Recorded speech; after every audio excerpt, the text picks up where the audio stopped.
Well, hi everybody. Good morning to meteorologist Travis Klineski here on this Wednesday morning, which will be downright balmy compared to what's to come in the days ahead of us here. It's going to get really cold at the end of the week. Now, it's chilly this morning in the teens and low 20s, but not exactly cold anyway. Looking at things ahead of us here, I'm going to take this very slow. We got this warm front coming through with a west wind that's going to help to boost our temperatures today briefly, plus sunshine. So we'll warm up initially this morning and into the early afternoon, but look at that cold front right there and look up north behind it, especially up around Bedford, Valentine, Ainsworth. We may see wind gusts up to 50 miles per hour there. Not quite as windy farther south once the front passes through, but the winds will still be strong. But I think the farther north you go, the stronger the winds will be today. And temperatures, once they turn more northwesterly and even a little northerly, they'll start to drop this afternoon. So I think we'll peak early afternoon and then see falling temperatures. Now the winds will be lighter tonight. Some clouds fill in to becoming partly to even mostly cloudy. As we get into tomorrow, chillier but not brutally cold yet. It'll be chilly. It'll be kind of partly sunny. For your Thursday, here comes the next cold front, and that front is going to usher in the Arctic air. Temperatures will begin to plunge Thursday night, and that plunge continues into Friday morning. It's going to be very cold out there. We'll have some wind to come along with it, increasing clouds, and yes, a little snow as well. This is kind of the first chance of snow late Thursday night into Friday morning. Chance is greater to the west, but there's a chance of snow kind of right in here where we could see some very minor accumulation. This does not look like a big snowstorm ahead of us here as we head through Friday and Saturday here, but there will be chances of at least a little bit of snow. Now, I will tell you right now, and it's kind of the outlier, but the European model is a much more aggressive than any other forecast model, so I'm kind of dismissing it right now. I'll show you it first just to show you what I'm talking about with the European model. So again, let's jump ahead to Thursday night and watch how we get the developing snow. This storm is going to be a big deal to our south, but it's trying to put down a little snow for our area. I mean, it tries to put down 2 to 7 inches of snow across our area with the highest amounts in northern Kansas, but I'm kind of dismissing it right now because it is the outlier. Look at the snow and the ice to our south. It's going to be a big deal though. But everything kind of moves out on Saturday. Beyond that, there's not a whole lot. There's a few small chances, but nothing too big to worry about. GFS is more of where I'm leaning right now when it comes to the forecast models. In fact, the Canadian model, which I don't have access to beyond 2 days out, is another model that kind of matches the GFS. So a little snow, especially western and then southern areas, Friday and Saturday. But amounts looking like a much bigger deal to our south with the snow and the ice there here. So we'll be keeping an eye on that in the days ahead here, but as of right now, I don't think it's going to be a major deal for us unless something really changes here. I'm going to go ahead and we're going to look at the snowfall totals, and this is the GFS ensemble model. This is the one I'm leaning towards the most. And again, this would mean a fairly minor snow event. Most places over or under an inch. Best chance of over an inch would be maybe out west and then down here to the south. But all I have to do is just move this graphic a little bit. Look at this. Significant snows down to our south. And then on the south end of that, where I don't even have it marked here, ice. Big time ice event. And that ice would spread eastward here as well. Birmingham, Atlanta. Could be a significant ice event with heavy snows in areas that don't usually get as much snow here, the Tennessee River Valley, Tennessee, Kentucky, into North Carolina and Virginia. So we're kind of getting away scot-free when it comes to the snow side of things. Again, this is subject to change. If the European model looks like it's going to be the more accurate one, I'll let you know in the days ahead as we get closer. But right now, I don't think it is. I think we're going to be avoiding that here. Well, let's focus on temperatures, though, because that will be changing in the days ahead. First off, highs today, 30s up north, and then 40s for the rest of us, maybe some low 50s in the south. Corresponding with the coldest temperatures will be the strongest winds in northern portions of Nebraska. We're going to skip by the local town graphic here. We're going to go straight to tonight's lows because I have a lot to talk about still. Lows tonight down into the teens. Tomorrow's temperature's chilly, 20s up north, 30s to near 40 for the rest of us. So this is about a 10-degree drop for most of us today tomorrow compared to today. Tomorrow night then, this is when the temperatures take the plunge. Actual temperatures, not wind chills. Actual temperatures, single digits in the south, and those are low single digits.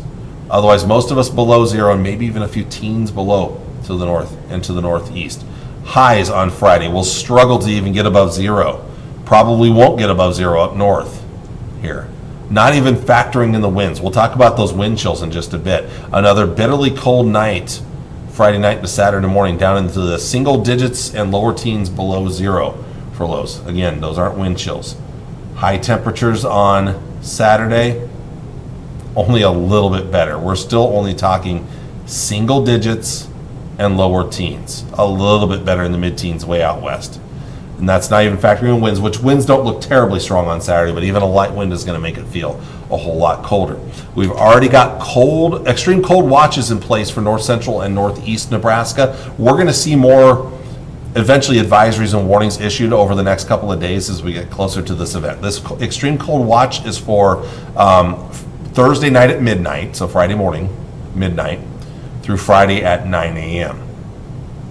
This is the time frame when probably the coldest of the cold wind chills will come.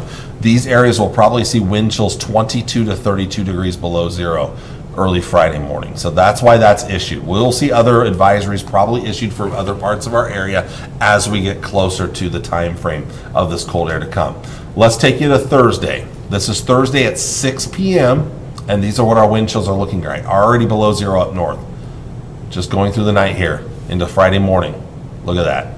Friday morning wind chills could be in the teens, 20s below, maybe even 32 below here in the northeast. Bitterly cold air coming. It doesn't get a lot better through the daytime. Friday afternoon, we're still talking 10 to 20 below wind chills. And it's going to be still very cold Friday night and Saturday morning, 15 to 25 below. It gets a little better over the weekend, but not much. There's Saturday afternoon. Still very cold wind chills. Saturday night into Sunday morning. We're still talking 5 to 25, even 30 below, coldest up north. Sunday, a little better, but still very cold wind chills into Sunday night. We've got a lot of cold air to come. Now, the coldest of the cold will be Thursday night through Saturday morning. That's where we're going with the weather alert days for now. Again, combined with that, a little bit of the light snow to come here. This will be an off and on chance of light snow. Hopefully shouldn't amount to too much for the Tri-Cities area. I should likely be under an inch. Again, the biggest thing is those dangerously cold wind chills during that time frame. It does get a little bit better early next week. Highs back into the 30s. Lows will get warmer by Monday night to Tuesday morning there. Long range, maybe a little bit of a drop back down towards the middle of next week around Wednesday, Thursday. Temperatures do look like they'll come back up a little bit next Friday.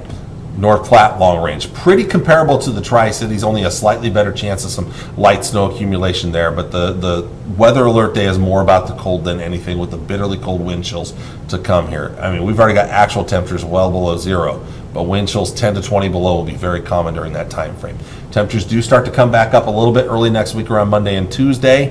We'll see a bit of a dip on Wednesday and Thursday, hoping to climb back up a little bit by Friday of next week. Now, right now, the long range here, and I'm not sure why the colors aren't showing up. They should hopefully pop up soon here. But looking at this next Wednesday, the 28th of January, through Tuesday, February 3rd. I'm not sure why this is showing up, so we're going to go in and out of this graphic again. There it is. You can see that we're kind of in that area between the very cold air east and the warmer air to our west next week. So if we're going average, we're probably talking about mid to upper 30s and low 40s. Eastern Nebraska maybe a little cooler than that. Western Nebraska possibly a little warmer than that. We'll see how things play out.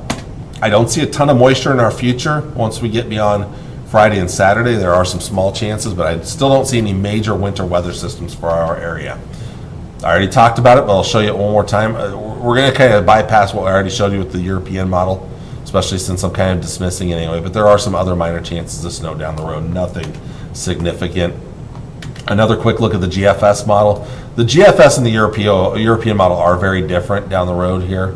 First off, again, not a lot of snow at the end of the week, mostly a minor snow. And then not much to come next week either. But the European and the GFS are also very different on how things play out at the end of next week. Are we going to warm back up or not?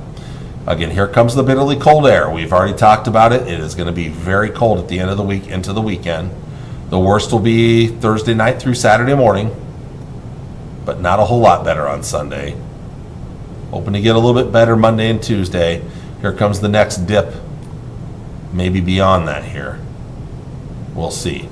But I just noticed something here. Somebody must have messed with this graphic, and I don't have all 10 days on here. So what I'm going to do is I'm going to go into my editor mode and go out 10 days out here. I want to show you everything here. So I apologize for that. I just realized that that had been trimmed back. Somebody had been using this graphic, I guess, and trimmed it back. So let's jump in past Tuesday.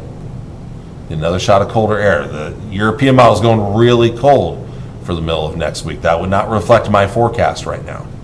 Hoping that maybe we warm up a little bit, but we'll see here. And then finally, the GFS model, long range.